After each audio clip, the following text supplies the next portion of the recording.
Okay, karibu katika mfululizo wetu wa Adobe InDesign. Sasa katika sehemu hii tutajifunza namna au jinsi ya kuweka picha katika maandishi. Kwanza kabla ya yote unaenda huku kushoto kwako kwenye sehemu imeandikwa rectangle frames, ndio. Baada ya hapo una click. Ukisha click unakuja katika paragraph yako. Inakuwa inaonekana namna hiyo. Unachora boxi.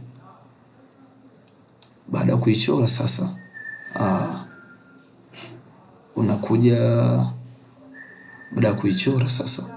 unakuja kufanyaje? Control D. Kisha Control D unatafuta picha yako ilipo.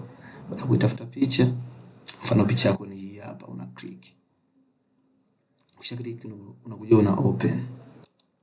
Baada ya kuopen picha yako inakuwa inaonekana namna hii. Sasa picha hii haiko vizuri. Inabidi tuitengeneze ionekane vizuri kwa sababu kuna baadhi ya watu hawaonekani.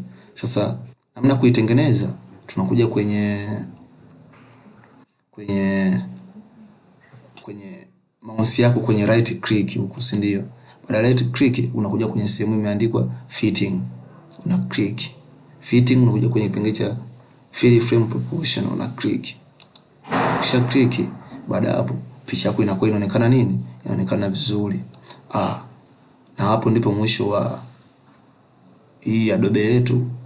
Karibu katika mfululizo wa Adobe zijazo.